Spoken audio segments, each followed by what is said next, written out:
بسم اللہ الرحمن الرحیم الحمد للہ رب العالمین والصلاة والسلام علی سید الانبیاء والمرسلین محمد وآلہ وصحبہ اجمعین اما بعد۔ عزیز بزرگوں، سیرت النبی صلی اللہ علیہ وسلم کے حوالے سے ہماری آج کی 18ویں مجلس ہے، اور آج کی اس مجلس میں بھی سن ہجری 5 میں جو واقعات پیش آئے انہی کو ذکر کرنا ہے۔ سن ہجری 5 میں ایک اہم واقعہ جو پیش آیا ہے وہ ہے غزوہ خندق کا واقعہ، جس کو جنگ خندق یا غزوہ احزاب بھی کہتے ہیں۔ بہت مشہور جنگ، اور یہ بڑی فیصلہ کن جنگ ہوئی ہے۔ خندق، اس غزوے کا نام ہے غزوہ خندق۔ خندق کس کو کہتے ہیں؟ خندق کہتے ہیں زمین میں بڑے بڑے کھڈے کھود دینا، خندق کا مطلب ہوتا ہے۔ اس غزوے میں یہ ٹیکنالوجی استعمال کی گئی تھی، اس لیے اس غزوے کا نام غزوہ خندق ہوا، اور دوسرا نام غزوہ احزاب بھی ہوا۔ کیوں؟ احزاب کا مطلب ہوتا ہے بہت ساری گروہ اور بہت ساری جماعتیں۔ یہ ایسا موقع تھا کہ اس سے پہلے دیکھیے بدر میں کیا ہوا، اکیلے کفار قریش آ گئے۔ احد میں کیا ہوا، کفار قریش آئے، اپنے ساتھ تھوڑے تھوڑے قبیلوں کو لے لیا۔ پھر اس کے بعد بھی جس کو جیسے غصہ بھڑکتا وہ مدینہ کی طرف نکل جاتا مارنے کے لیے۔ یہ ایسا موقع تھا کہ اس میں سب نے باقاعدہ مل کے، جتنے بھی گروہ تھے جو مسلمانوں کے خلاف تھے، انہوں نے اگر آج کی زبان میں کہا جاوے تو مہا گٹھ بندھن کر لیا آپس میں۔ ہم سب ملیں گے اور ایک ساتھ مسلمانوں پر حملہ کریں گے۔ کیا ہوا؟ میں نے گزشتہ ذکر کیا قبیلہ بنو نذیر کے جو یہودی تھے جنہوں نے بڑی شرارتیں کی تھی، ان کو مدینہ سے نکال دیا گیا۔ تو یہ لوگ کہاں جا کر بسے؟ خیبر میں جا کر یہ لوگ بسے۔ جب یہ لوگ یہاں پر آئے تو خیبر والے جو یہودی تھے ان کو تو بڑا عزت اور اکرام، مدینہ والے آئے۔ سلام ابن مشکم، ابن ابی الحقیق، حیی ابن اخطب، کنانہ بن ربی، یہ سب آئے تھے مدینہ میں۔ ان کو اپنا سردار انہوں نے بنا لیا۔ اب یہ لوگ مسلمانوں کے خلاف غصے میں تو تھے ہی، یہ یہاں سے جانے والے اور وہاں رہنے والے۔ ان لوگوں نے ایک بڑی اسکیم بنائی مدینہ پر حملے کرنے کی۔ چنانچہ یہ تینوں جن کا نام لیا، اس مقصد کے لیے آپس میں تو طے کر لیا، اور تینوں مل کے مکہ بھی گئے اور کفار قریش سے مل کر کہا کہ اگر تم لوگ ہمارا ساتھ دو تو ہم لوگ مسلمانوں کو صفحہ ہستی سے ختم کر دیں گے۔ کفار قریش تو بھوکے تھے اس کے، وہ تو چاہتے تھے۔ اس سے پہلے بھی یہ لوگ جو واپس آ کر چلے گئے تھے، جو جنگ کی نوبت نہیں آئی تھی، اس میں مسئلہ یہ تھا کہ ان کے پاس سامان نہیں تھا، بھوکے تھے اور حالات تھے۔ تو ان لوگوں نے یہودیوں کی ہاں میں ہاں ملا دی۔ اس کے بعد یہ تینوں یہودیوں نے قبیلہ بنو غطفان کا رخ کیا۔ یہ الگ الگ قبیلے، یہ جتنے بھی نام آتے ہیں یہ سب الگ الگ خاندان ہے، کوئی یہاں رہتا ہے، کوئی وہاں رہتا ہے، اپنی اپنی آبادیاں بنا کر قبیلہ بنو غطفان کا رخ کیا، اور خیبر کی آدھی آمدنی دینے کا لالچ ان لوگوں کو بھی کہا۔ قبیلہ بنو غطفان، دیکھو آپ لوگ اگر ہمارا ساتھ دوں گے تو خیبر میں جتنا بھی اگتا ہے جو کچھ بھی، وہ سب ہاف اور آدھا تمہارا۔ اور ان لوگوں کو بھی مسلمان کے خلاف جنگ کرنے کے لیے آمادہ کر لیا۔ یہ بھی تیار ہو گئے۔ پھر قبیلہ بنو غطفان کو یہ کہا کہ آپ کے دوست کون ہیں، یعنی آپ کا جوڑ، آپ کا گٹھ بندھن یہاں کس کے ساتھ ہے، آپ لوگ کس کے ساتھ مل کر رہتے ہو؟ کہا بنو اسد کے ساتھ۔ ان کو یہ کہا کہ تم جا کے بنو اسد کو تیار کرو، لہذا قبیلہ بنو اسد کو بھی ساتھ میں لے لیا اور ان کو رشتہ داریوں کے واسطے دیے الگ الگ۔ خیر، اس طرح مل جل کر پورا قبیلہ عرب سارے جتنے بھی ہے 10,000 کی لشکر تیار ہوتی ہے، اور ابو سفیان اس لشکر کے سپہ سالار ہوتے ہیں۔ اب یہ گٹھ جوڑ کی خوفناک خبریں مدینہ پہنچی۔ حضور صحابہ کو جمع فرماتے ہیں اور پوچھتے ہیں کہ کیا کیا جاوے۔ صحابہ کی الگ الگ رائے، کوئی کہتے ہیں مدینہ سے باہر جا کر لڑے، کوئی کہتے ہیں مدینہ کے اندر رہ کر لڑے، کوئی کہتے ہیں مقابلہ کر. حضرت سلمان فارسی رضی اللہ عنہ یہ وہ صحابی ہے، حضرت سلمان فرماتے ہیں حضور نے جو مجھے لقب دیا وہ شاید کسی صحابی کو نہیں ملا.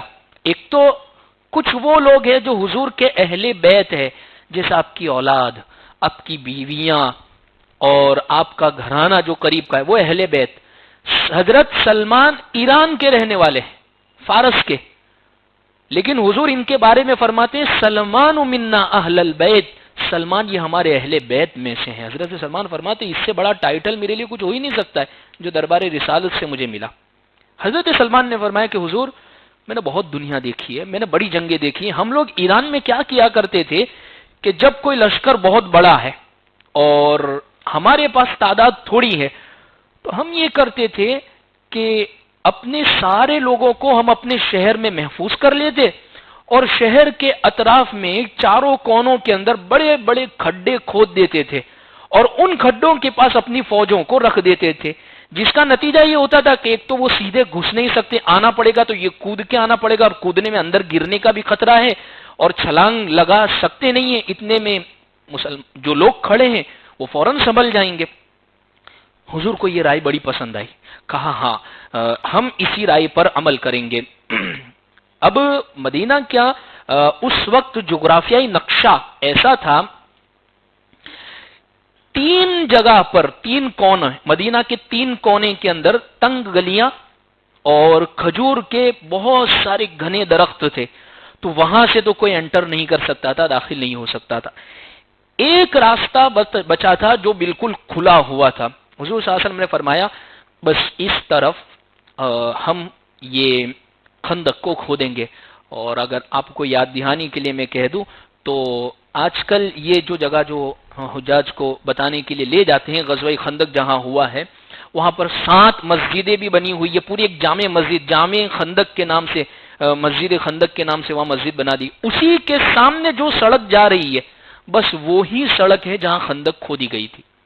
خیر، حضور نے فرمایا صحابہ کرام کی 3000 کی جماعت کو لیا، مدینہ سے باہر تشریف لائے اور 10-10 کی ٹولیاں بنا دی کہ آپ لوگ اتنے فٹ یہاں سے یہاں تک کی خندق آپ کھودیں گے. آپ یعنی پورا دیکھیے، ایک بات سمجھے، تعداد ہے 3000، اچھی خاصی ہے یہ بھی پھر بھی، لیکن جب کوئی کام مینجمنٹ کے ساتھ ہوتا ہے تو وہ بہت خوبصورتی کے ساتھ ہوتا ہے. حضور کتنی ترتیب کے ساتھ پورا کام کر رہے، سب کو سونپ دیا ہے. ایسا نہیں کہ بھئی چلو شروع کرو ایک ساتھ مل کر، نہیں، آپ کو اتنا کھودنا ہے، آپ کو اتنا کھودنا ہے. اور حضرت انس رضی اللہ عنہ فرماتے ہیں کہ جب میں خندق کے پاس آیا، انصار اور مہاجرین، سخت جاڑے اور سردی کا موسم پڑ رہا تھا اس زمانے میں، فاقے گزر رہے تھے کئی دن کے، اس کے باوجود کھود رہے اور حضور ان کو دعا دے رہے، اللہم ان عیش الآخرہ فاغفر الانصار والمہاجرہ، اللہ جینا تو بس آخرت کا جینا ہے، ان مہاجر اور انصار کو معاف کر دے. اور یہ لوگ جواب میں کیا کہہ رہے ہیں مہاجر اور انصار؟ نحن الذین بایعوا محمدا علی الجہاد ما بقینا ابدا، ہم نے محمد صلی اللہ علیہ وسلم کے ہاتھ پر بیعت کی ہے اس بات پر جب تک زندہ رہیں گے ہم آپ کا ساتھ دیتے رہیں گے. اور اس کے بعد اور بھی بہت سارے اشعار ہیں اس زمانے میں جو بولے. اچھا، اس خندق کو کھودنے کے اندر حضرت جابر رضی اللہ عنہ کا بیان ہے، ایک بہت بڑی چٹان نکل آئی، صحابہ حضور کے پاس ہے، حضور یہ ٹوٹ نہیں رہی ہے. اچھا، صحابہ پیٹ پر پتھر باندھ کے کام کر رہے تھے، یعنی آپ حالت دیکھیے. اور اسی زمانے میں ایک واقعہ یہ پیش آیا، ایک صحابی نے پیٹ بتایا حضور کو، حضور نے بتایا میں نے تو 2 پتھر باندھے. پتھر باندھنے کا کیا فائدہ ہوتا ہے؟ پتھر باندھنے کا فائدہ یہ ہوتا ہے ایک تو کمر جھکتی نہیں ہے اور پتھر کی ٹھنڈک پیٹ پہ لگتی رہتی ہے، تو جس کی وجہ سے تھوڑی بھوک کا احساس کم ہوتا ہے، اس وجہ سے باندھے جاتے تھے. وہ صحابی آئے حضرت جابر رضی اللہ عنہ، حضور یہ چٹان ٹوٹ نہیں رہی ہے. حضور خود کدال لیتے ہیں اور اندر اترتے ہیں، ایک مرتبہ مارتے ہیں اور وہ چورا چورا ہو جاتی ہے. ایک اور روایت میں ہے کہ جب آپ نے اس چٹان کو مارا پہلی مرتبہ، اس کے کچھ ٹکڑے ہوئے، اس میں سے ایک چنگاری نکلی اور حضور یہ کہہ رہے ہیں مجھے شام کے محلات بتائے گئے. دوسری مرتبہ مارا، مجھے ایران کے محلات اس میں دکھے ہیں.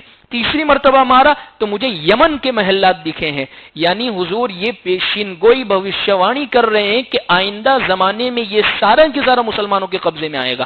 حضرت عمر کے دور میں ہوا، بس کچھ ہی سالوں کے اندر، 10-12 سال میں یہ سارا کے سارے. خیر، حضرت جابر رضی اللہ عنہ ایک یہ ایسے صحابی ہے، سارے صحابہ مدینہ میں رہتے تھے، حضرت جابر رضی اللہ عنہ کا گھر وہی خندق کے آس پاس میں تھا، یعنی یہ مدینہ کے باہر رہتے تھے۔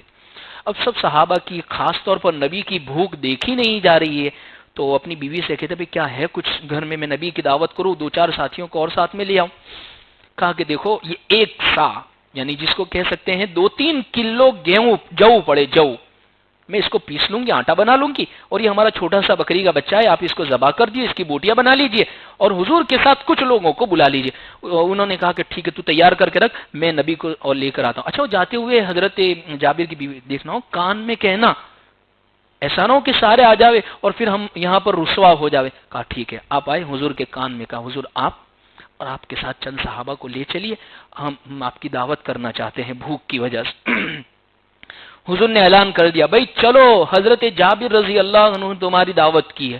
اب حضرت جابر پریشان ہے، سارے کے سارے صحابہ آ گئے۔ اچھا، حضور نے ان کو یہ کہہ دیا کہ دیکھنا وہ جو آٹا ہے اس کو ابھی ہٹانا مت، سالن کو ویسے ہی رکھنا، میں آؤں اس کے بعد روٹیاں بنانا شروع کرنا، اور آپ کی بیوی کو کہہ دو کوئی اور کو بھی روٹی بنانے والی کو بلوا لے، اور سالن میں آؤں اس کے بعد ہی اس کو تقسیم کرنا شروع کرنا۔ حضرت جابر پریشان ہے کہ بھی کیا ہوگا، 1000 صحابہ کرام یہاں پر موجود ہے۔ وہ بیوی کہہ رہی میں نے پہلے کہا تھا اتنے ساروں کو آپ لے آئے۔ کہا کہ میں نے تو یہ بات رکھ دی تھی، اب نبی لے کر آئے تو کہتے اب ہم بے فکر ہو گئے، اب نبی جانے اور اللہ جانے۔ اللہ کے نبی صلی اللہ علیہ وسلم نے اپنا لعاب مبارک رکھا، اور پھر اس کے بعد کہا برکت کی دعائیں دی، کہا اب روٹی بنانا شروع کی، وہ گوشت نکال کر کھلا رہے، روٹیاں بنائی جا رہی، سارے صحابہ کھانے سے فارغ ہو گئے ہیں، وہ جتنا تھا وہ اتنا کہ اتنا باقی رہا۔ نبی کا معجزہ۔ اچھا، ایک اور معجزہ یہ ہوا کہ ایک لڑکی اپنے ابا کے لیے کچھ کھجورے لے کر آئی، تو اللہ کے نبی صلی اللہ علیہ وسلم نے اس کو پوچھا بیٹی کہاں جائے؟ کہا کہ میری امی نے پپا کے ناشتے کے لیے بھیجیے، کچھ کھانے کے لیے بھیجیے۔ تو حضور نے اپنے ہاتھ میں رکھی اور وہ کھجوریں بچھا دی، اور صحابہ کو فرمایا کہ آؤ اور پیٹ بھر کر کھاؤ۔ صحابہ فرماتے ہیں ہم نے اتنی پیٹ بھر کر کھائی لیکن وہ ویسی کے ویسی رکھی ہوئی تھی۔ یہ معجزات ہے ہمارے نبی صلی اللہ علیہ وسلم کے۔ اس کے بعد خندق تیار ہو گئی۔ حضور نے فرمایا عورتیں اور بچوں کو مدینہ کے اندر قلعوں کے اندر محفوظ کر لو، اور مدینہ پر حضرت عبداللہ ابن ام مکتوم کو فرمایا آپ خلیفہ ہیں، اور 3000 انصار اور مہاجرین کو حضور نے لیا اور باہر نکلے۔ اور ایک پہاڑ ہے جس پہاڑ کا نام ہے سلا پہاڑ، اور یہ وہ پہاڑ ہے کہ مدینہ سے کوئی باہر فیریا آتا تھا بیچنے والا تو عام طور پر اس پہاڑوں پر آ کر آواز لگایا کرتا تھا۔ اس پہاڑ کے دامن میں آ کر صحابہ اور نبی یہ ٹھہر گئے۔ پہاڑ پیچھے اور سامنے خندق ہے، یعنی یہ سامنے خندق جا رہی ہے، یہاں صحابہ اور لشکر ہے اور پیچھے پہاڑ ہے، ایسے یہ لوگ محفوظ ہیں۔ مہاجرین کا جھنڈا حضرت حارثہ کے ہاتھ میں، انصار کا جھنڈا حضرت سعد کے ہاتھ میں۔ اب کفار قریش 10,000 کے لشکر کے ساتھ مسلمانوں پر حملہ بولنے کے لیے آ رہے، اور 3 طرف سے کافروں کا لشکر اس زور سے مدینہ پر امڑا ہے کہ یعنی ایک ساتھ اتنے آئے ہیں کہ جس کی دھول ایسی اڑنے لگی کہ پورا ایسا لگ رہا تھا کہ کسی نے زور سے آندھی چلا دی ہو۔ اب ایک ساتھ اتنے گھوڑوں کی ٹاپیں دوڑے گی تو کیا ہوگا؟ اور اس خوفناک چڑھائی اور اس خوفناک لشکر کا اللہ نے قرآن میں نقشہ کھینچا ہے۔ کل ہی ہم نے یہ قرآن میں یہ پڑھا، اذ جاؤکم من فوقکم ومن اسفل منکم واذ زاغت الابصار وبلغت القلوب الحناجر وتظنون باللہ الظنون هنالک ابتلی المؤمنون زلزلوا زلزالا شدیدا۔ اللہ فرماتے ہیں یہ ایسا موقع تھا کہ یہ لوگ تمہارے اوپر چڑھ آئے تمہارے نیچے سے، اور جبکہ آنکھیں پھٹی کے پھٹی رہ گئی، کلیجے منہ کو آ گئے، اور تم اللہ کے بارے میں طرح طرح کے گمان کرنے لگے، کیا ہوگا 10,000 کا لشکر ہے، کیا ہوگا؟ اس موقع پر مسلمان ہلا دیے گئے، آزما دیے گئے سختی کے ساتھ۔ منافقین جو مسلمانوں کے ساتھ میں کھڑے تھے وہ کفار کے لشکر کو دیکھتے ہی بزدلی کے ساتھ پھسل گئے، اور ان لوگوں نے گھر جانے کی اجازت ہے، ہم گھر جانا چاہتے ہیں۔ کیوں؟ کیا ہوا؟ وَيَسْتَأْذِنُ فَرِيقٌ مِّنْهُمُ النَّبِيَّ يَقُولُ إِنَّ بُيُوتَنَا عَوْرَةٌ وَمَا هِيَ بِعَوْرَةٍ إِن يُرِيدُونَ إِلَّا فِرَارًا۔ اللہ فرماتے ہیں قرآن میں کہ ایک گروہ آیا آپ کے پاس، نبی کے پاس، اور آپ سے اجازت مانگتا ہے گھر جانے کی۔ کیوں اجازت مانگتا ہے؟ اس لیے کہ ہمارے گھر کھلے پڑے ہیں اور اللہ فرماتے کوئی کھلے ہوئے نہیں ہے، مقصد ان کا بھاگنا ہے صرف۔ چلو منافقین تو الگ ہو گئے، اسلام کے سچے جانثار مہاجر اور انصار اس لشکر طوفانی کے سامنے بالکل سینہ سپر ہو کر پڑے ہیں۔ سلا پہاڑ اور احد پہاڑ ان کے منظر کو دیکھ رہا ہے، اور جب یہ سارا، اچھا نبی نے ان کو پہلے ہی بتا دیا تھا ایسا لشکر ہے اور آنے والا ہے، تو جب وہ لشکر کو دیکھا تو ان کی ایمان کمزور نہیں ہوئے۔ اللہ قرآن میں فرماتے ہیں وَلَمَّا رَأَى الْمُؤْمِنُونَ الْأَحْزَابَ، جب مومنوں نے یہ سب گروہوں کو دیکھا تو اپنی زبان سے کہا هَذَا مَا وَعَدَنَا اللَّهُ وَرَسُولُهُ وَصَدَقَ اللَّهُ وَرَسُولُهُ، یہی تو وہ چیز ہے جس کا اللہ اور اللہ کے رسول نے ہم سے وعدہ کیا تھا، اور بالکل سچا وعدہ ہے، اور ہم کو تو پتہ ہی کہ یہ ہونے ہی والا تھا۔ خیر، قبیلہ بنو نذیر، یہودیوں کا قبیلہ، یہ تو نکال دیا گیا مدینہ سے، خیبر میں گیا اور سب کو لے کر آیا، لیکن ایک قبیلہ ابھی بھی رہتا تھا جس کا نام تھا قبیلہ بنو قریظہ۔ یہ قبیلہ بھئی اپکس میں کھڑا تھا، یعنی کسی سے کوئی لینا دینا نہیں، ہم مسلمانوں کے ساتھ رہیں گے اور اس لیے ہم ان کے حلیف ہیں، ہم نے ان سے وعدہ کر لیا ہے۔ لیکن بنو نذیر کے یہودی پیچھے سے آ کر ان سے بھی ملے، چھوڑ دو ان کا ساتھ، اتنا بڑا ہم لشکر لے کے آئے، اب یہ ختم ہو گئے، پھر ہم نے تم ہی جے، پھر ہم یہاں پر اپنی پارٹی بنائیں گے۔ تو یہ لوگ بھی ان کی بات میں آ گئے، قبیلہ بنو نذیر بھی، اور ان لوگوں نے بھی اپنا عہد اور اپنا وعدہ جو نبی صلی اللہ علیہ وسلم سے کیا تھا انہوں نے توڑ دیا۔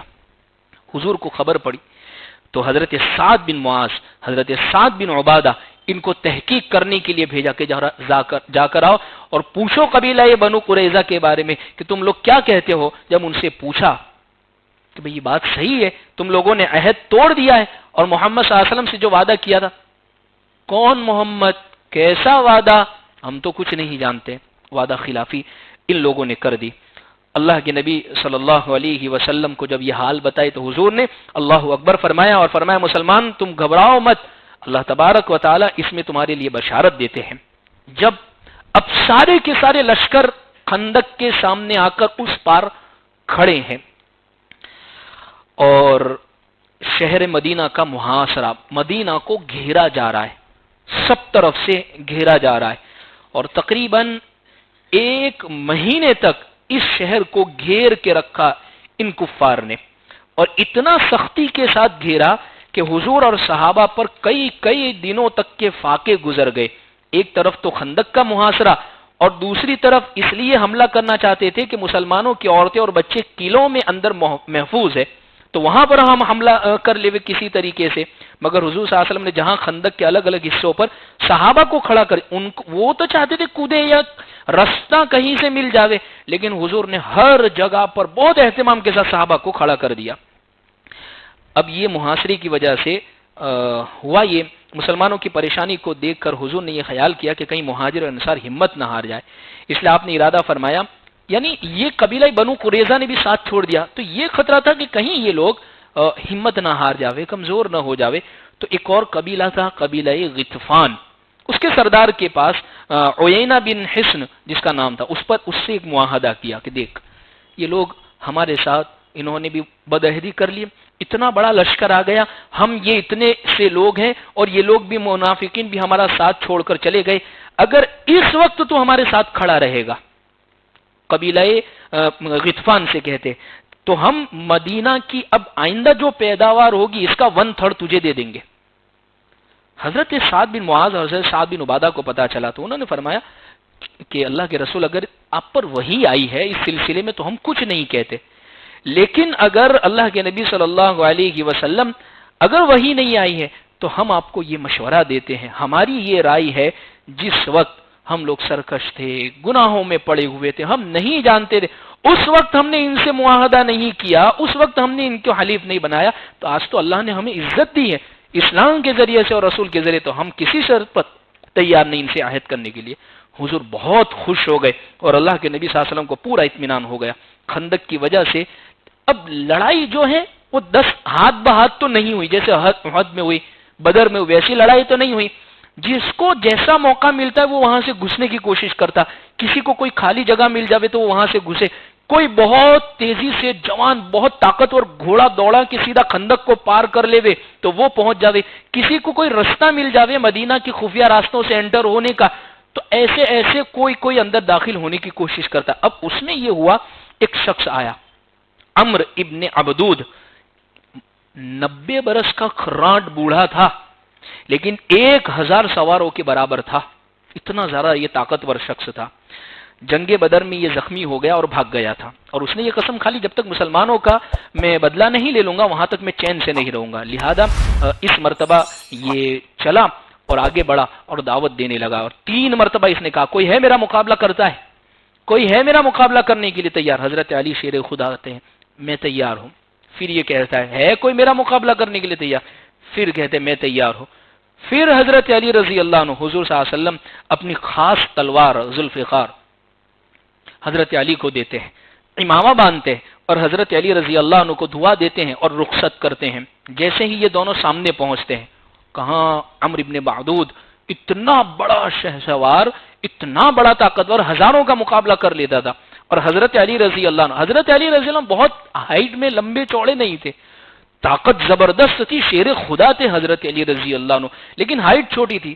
تو جب حضرت علی رضی اللہ عنہ عمرو ابن بعدود کے سامنے پہنچے تو حضرت علی نے کہا تو مسلمان ہو جا. تو اس نے کہا مجھ سے یہ تو ہو ہی نہیں سکتا ہے. حضرت علی نے کہا تو پھر لڑائی سے واپس چلا جا. کہا یہ بھی مجھے منظور نہیں. پھر حضرت علی کہتے تو پھر مجھ سے جنگ کر. تو یہ ہنس کر بولا بیٹا جاؤ ذرا دیکھو میرے مقابلے کا کوئی ہو تو اس کو کہہ دینا، اس لیے کہ میں یہ سوچ بھی نہیں سکتا کہ تجھ جیسا ایک چھوٹا بچہ میرے ساتھ جنگ کرے. پوچھا کہ حضرت علی نے کہا کہ لیکن میں تو تجھ سے لڑنا چاہتا ہوں. تو کہا کہ آخر تمہارا نام کیا ہے؟ تو حضرت علی نے فرمایا علی ابن ابی طالب. تو کہا بھتیجے بہت چھوٹے ہو اور میں تمہارا خون بہانا پسند نہیں کرتا ہوں. تو حضرت علی نے کہا لیکن مجھے تو تیرے خون بہانے کے اندر بہت زیادہ دلچسپی ہے، میں بہت پسند کرتا ہوں. اب اس کو آ گیا غصہ، اس لیے کہ اس کی غیرت کو للکارا. لہذا حضرت علی شیر خدا پر اس نے ایک بہت زوردار وار کیا. اچھا عجیب بات یہ تھی حضرت علی پیدل تھے اور یہ گھوڑے پر سوار تھا. اب ظاہر سی بات ہے چھوٹے ناٹے اور نیچے ہیں اور وہ سوار ہے اوپر ہے، تو اس کا نیزہ اس کی تلوار وہ جو بھی چلائے گا اوپر سے ہوگا، وہ بڑی طاقت سے ہوگا. تو حضرت علی رضی اللہ عنہ کو ایک تلوار مارتا ہے تو جس کی وجہ سے ہوتا یہ ہے کہ بہت تیزی کے ساتھ حضرت علی ڈھال سے اس کو روکتے ہیں، لیکن ہوتا یہ ہے امامے پر لگی، امامہ کٹتا ہے اور یہاں پر پیشانی پر ایک چوٹ آتی ہے، معمولی ہوتی ہے، بہت زبردست نہیں ہوتی، لیکن پوری زندگی وہ نشان بن گیا. پھر حضرت علی کہتے ہیں عمرو اب تو سنبھل جا، اب میری باری ہے. یہ کہہ کر اسد اللہ و اسد رسول، اللہ کے شیر ہے، اتنا زوردار حملہ کیا اس کے اوپر کہ ایک دم اس کو پورا اوپر سے نیچے تک کمر تک اس کو بالکل پھاڑ دیا، اور وہیں وہ زمین پر تل ملا کر مر گیا. اور حضرت علی رضی اللہ عنہ واپس آ گئے. حضرت عمر پوچھتے کہ علی اس کی جو زیرہ اس نے جو پہنی تھی، زیرہ بختر لوہے کے جو کپڑے، پورے مدینہ پورے عرب میں اس سے اچھے کپڑے کسی کے پاس نہیں ہے، اس کے مثالی اس کے اتار کر لے آنے تھے، یہ مال غنیمت میں ہمارے لیے کام آتے. کہا کہ اس کا سطر کھل گیا تھا، مجھے شرم آ گئی اس لیے میں واپس آ گیا. اس کے بعد نوفل ایک اور شخص یہ غصے میں بھرا ہوا میدان میں نکلا اور پکارنے لگا میرا مقابلہ کون کرے گا. حضرت زبیر بن عوام آتے ہیں، بجلی کی طرح اس پر جھپٹتے ہیں اور اسی وقت وہ بھی قتل ہو جاتا ہے. پھر اس کے بعد آگے کا معاملہ یہ ہوتا ہے کہ بہت سختی کے ساتھ جس کو جیسا موقع ملتا ہے وہ ہوا. یہ زیادہ تر اس وقت جو حملے ہوئے ہیں تیر برسار جا رہے تھے اور یہاں سے پتھر مارے جا رہے، تیر اور پتھر بس ایسا ہی چلتا رہا، لیکن روک دیے گئے، کوئی بہت زیادہ نقصان نہیں ہوا، کوئی بہت زیادہ شہادت نہیں ہوئی اور کوئی مارا نہیں گیا. لیکن بڑا گھماسان بڑا زبردست ہوا اس موقع کے اوپر. اور حضرت خالد بن ولید جو ابھی تک مسلمان نہیں ہوتے، انہوں نے اپنی فوج کے ساتھ ایک جگہ سے خندق کو گھوڑا کدایا اور پار کر لیا. خندق کو خالد بن ولید ہے پار کر لیا اور حضور کے خیمے تک پہنچ گئے. حضرت خالد بن ولید وہاں حضرت اسید بن حضیر اور 200 مجاہدین کھڑے تھے اور پہرا دے رہے تھے. بہت گھماسان کی وہاں پر لڑائی ہوئی ہے. یہ لوگ کچھ آ گئے تھے وہاں سے کدا کر، لیکن آپس میں بڑی گتھم گتھا ہوئی ہے، لیکن حضور کے خیمے کو محفوظ کر لیا. اسی لڑائی کے اندر حضور کی عصر کی نماز قضا ہو گئی. بخاری شریف میں ہے حضرت عمر رضی اللہ عنہ سورج ڈوب رہا ہے اور حضور کے پاس آئے اور کہنے لگے حضور میری تو عصر کی نماز نہیں ہوئی. تو حضور فرما رہے عمر میں نے بھی ابھی تک عصر کی نماز نہیں ادا کی ہے. یہ وہ موقع ہے حضور کی نماز قضا ہو گئی, حضور کی نماز قضا ہو گئی. امت کو سبق دینا تھا, امت کو بتانا تھا جب نمازیں قضا ہوتی ہے تو پھر اس کو ادا کرنے کا طریقہ کیا ہے, اس لیے اللہ کی طرف سے یہ بھی کروائی گئی قضا ہے. پھر اس کے بعد اللہ کے نبی صلی اللہ علیہ وسلم نے دعا فرمائی, اے اللہ تو کتاب نازل فرمانے والے, جلد حساب لینے والے, تو ان کو شکست دے اور انہیں جھنجھوڑ دے. پھر اس کے بعد حضور صلی اللہ علیہ وسلم نے جنگ خندق کے موقع پر جب کفار مدینہ کا محاصرہ کیے ہوئے تھے اور کسی کو شہر سے باہر نکلنا دشوار تھا تو 3 مرتبہ ارشاد فرمایا کون ہے جو ان کی خبر لاوے. تو حضرت زبیر بن عوام جو حضور صلی اللہ علیہ وسلم کی پھوپھی حضرت صفیہ کے بیٹے ہیں, کہا میں لے کر آتا ہوں. تو حضرت زبیر بن عوام نے یہ جو جانثاری کا پیغام دیا تو حضور نے فرمایا تم میرے حواری ہو, لہذا پورے حال کی خبر لے کر آئے. اور اسی جنگ میں حضرت سعد بن معاذ رضی اللہ عنہ یہ بڑے زبردست طریقے پر شہید ہو گئے. اور حدیث پاک میں آتا ہے کہ ان کا ایک ہاتھ کٹ گیا تھا اور رگ بالکل ہی سوکھ گئی تھی. مسجد نبوی میں ان کو لٹایا گیا, ان کا علاج کر رہے, حضور خود دوائیاں ان کو لگا رہے ہیں. ان کا خون اتنا بہا کہ بازو کے خیمے میں پہنچ گیا. تو لوگوں نے دیکھا یہ خون یہاں تک آ گیا, تو جا کر دیکھا تو حضرت سعد بن معاذ کا. اور اسی حال میں اصل میں انہوں نے ایک دعا مانگی تھی کہ اللہ مجھے اللہ کے راستے کی شہادت عطا فرمانا, لہذا اسی وجہ سے ان کی شہادت ہوئی. اور حدیث میں ہے اہتز عرش الرحمن, اللہ کا عرش جن کی شہادت پر ہل گیا وہ حضرت سعد بن معاذ رضی اللہ عنہ ہے. 70,000 فرشتے ان کے جنازے میں آئے تھے اور ان کی قبر کو کھودی تو مشک کی خوشبو آ رہی تھی. عین وفات کے وقت حضور ان کے سرانے بیٹھے ہوئے ہیں, انہوں نے آنکھ کھولی, آخری بار حضور کو دیکھا اور السلام علیکم یا رسول اللہ کہا بہت زور سے, اور پھر اس کے بعد دنیا سے رخصت ہو گئے. حضرت صفیہ حضور کی پھوپھی, ایک ایسا موقع آیا مدینہ, یہودیوں نے دیکھا کہ یہ ساری فوجیں تو چلو سامنے کھڑی ہے, ایک کونا ان کو کہیں سے مل گیا جہاں سے مدینہ والوں کے گھر شروع ہوتے تھے. تو کچھ ایک آدھ لوگ وہاں سے گھسنے کی, ایک کو بھیجا, دیکھ کر یہاں راستہ صاف ہے, ہم لوگ یہی راستہ لیں گے. پھر تو حضرت صفیہ بچوں کے ساتھ, عورتوں کے ساتھ کمرے میں ہے. وہاں پر حسان بن ثابت رضی اللہ عنہ ان کو کہتی ہے حضرت صفیہ جاؤ آپ اس کو مار دو, ورنہ یہ جا کے اگر سب کو خبر دے دے گا تو لشکر یہاں سے داخل ہو جائے گا. حضرت حسان رضی اللہ عنہ فرماتے ہیں کہ میری ہمت نہیں ہو رہی ہے وہاں پر داخل ہونے کی. حضرت صفیہ رضی اللہ عنہ وہ خیمہ تھا اس کے ایک بامبو کو اکھاڑتی ہے اور باہر نکلتی ہے اور اس کو وہیں پر مار کر قتل کر دیتی ہے. حضرت صفیہ رضی اللہ عنہ ایک عورت ہے, ان کی جان نثاری ہے. اچھا یہودی یہ سمجھے یہاں سے بھی گھسنے میں خطرہ ہے کیونکہ ایک فوج مسلمانوں نے یہاں بھی بٹھائی ہے, تو وہ جو آگے بڑھے تھے سب کے سب واپس پیچھے ہٹ گئے, یہ سمجھداری. پھر اس کے بعد اب ختم کیسے ہو رہی ہے, نعیم ابن مسعود اشجعی یہ قبیلہ غطفان کے بہت معزز سردار تھے, وہی قبیلہ جس کے ساتھ حضور بات چیت کرنے کا کہہ رہے تھے. اور قریش اور یہود دونوں کو ان پر پورا بھروسہ تھا, قریشیوں کو بھی یعنی مشرکین, یہودیوں کو بھی, یہ دونوں کو بڑا بھروسہ تھا. اور یہ آئے تھے مدینہ پر حملہ کرنے کے, اور یہ ہو چکے تھے مسلمان. ان لوگوں کو خبر نہیں تھی کہ یہ مسلمان ہوئے, انہوں نے اپنے اسلام کو چھپایا. یہ حضور کا آ کر کہتے کہ حضور اگر اجازت دو ان دونوں میں پھوٹ پڑوا دوں, یہودیوں میں اور قریش میں. حضور نے فرمایا ہاں اجازت ہے. لہذا ان کے پاس, قریش کے پاس گئے, ان کو کے بارے میں تو ایسی باتیں ہو رہی ہے, یہودیوں کے خیمے میں تو جا کے آیا اور وہ یہ کہہ رہے کہ اگر یہاں سے جیت گئے تو یہ ساری چیزیں ہم لے لیں گے. اور قریش کے پاس گئے, وہ لوگ تو آپ کو بھگانے کی باتیں کر رہے, آپس میں ہی گتھم گتھا ہو گئی اور آپس میں ہی لڑائی. وہ یہودی ساتھ چھوڑ کے چلے گئے اور قریش صرف اکیلے کے اکیلے وہ کھڑے رہ گئے. اچھا اسی درمیان میں کیا ہوا, سردی کا موسم تھا, اب راشن بھی 1 مہینہ ہو گیا, وہ ختم ہو چکا ہے راشن بھی. تو اسی درمیان میں اللہ کی طرف سے ایک تیز آندھی چلی, ان کے خیمے اکھڑ گئے, بڑی بڑی جو ڈیگیں چڑھائی تھی وہ ساری کی ساری ہوا میں چلی گئی اور کھانا بہت دور. ان کے دلوں کے اندر اتنا رعب بیٹھ گیا کہ ابو سفیان نے فوج میں اعلان کر دیا بھائی جس کو جیسی سہولت ہو وہ نکل جاوے, اپنا اپنا راستہ لے لے, سامان ختم ہو چکا ہے, موسم خراب ہے, یہودیوں نے ساتھ چھوڑ دیا ہے, اب محاصرہ ختم کر دو اور سب واپس لوٹ جاؤ. لہذا اسی طریقے سے یہ لوگ واپس چلے گئے اور اس درمیان میں کوئی بہت زیادہ جنگ کی نوبت نہیں آئی. اور حضور صلی اللہ علیہ وسلم نے جنگ خندق سے فارغ ہو کر اپنے مکان میں تشریف لے گئے, آپ نے غسل کیا, ہتھیار اتار دیے. فرشتے حضرت جبرائیل علیہ السلام آ گئے, حضور آپ نے ہتھیار اتار دیے؟ ہم نے تو فرشتوں کی جماعتوں نے تو ابھی نہیں اتارے. کہا کیوں؟ قبیلہ بنو قریظہ جنہوں نے آپ کے ساتھ وعدہ خلافی کی ہے ان کو اب گھیرنے کی باری ہے، ان کے پاس جاؤ اور ان کو اب گھیرو، اس لیے کہ ان لوگوں نے بدعہدی کی ہے اور اس لیے کہ انہوں نے بدخلافی کی ہے۔ لہذا بنو قریظہ بھی جنگ کے لیے تیار تھے۔ حضرت علی رضی اللہ عنہ قلعے کے پاس پہنچے تو ان ظالموں نے وعدہ خلافی کر کے حضور صلی اللہ علیہ وسلم کو نعوذ باللہ گالیاں دی اور قلعوں کا محاصرہ فرمایا۔ تقریباً 1 مہینے تک اس قلعے کو بھی گھیر کر رکھا۔ اخیر میں یہودیوں نے درخواست کی حضرت سعد بن معاذ کو بلا لو، یہ ہمارے درمیان میں جو فیصلہ کر دے وے ہم تیار ہے اور ہم یہاں سے چھوڑ کر یا جو بھی کہے۔ حضرت سعد بن معاذ نے ایک تیر لگا ہوا تھا، فیصلہ فرما دیا، عورتیں بچوں کو قیدی بنا لیا جاوے، مال ان کا لے لیا جاوے اور یہ جتنے بھی لوگوں نے شرارت کی ان کو قتل کر دیا لہذا اسی کے اوپر عمل ہوا ہے۔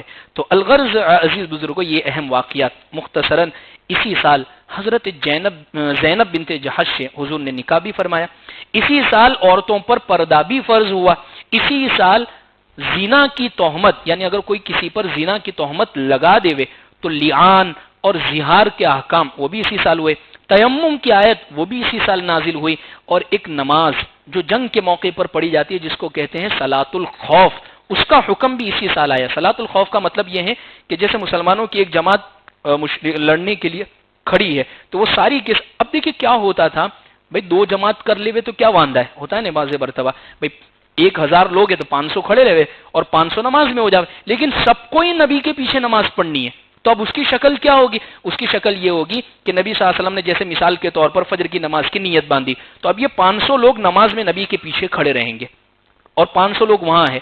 پہلی رکعت جیسے ہی مکمل ہوگی یہ سارے کے سارے وہاں جا کر کھڑے ہو جائیں گے اور یہ لوگ اپنی نماز میں آ کر کھڑے ہو جائیں گے۔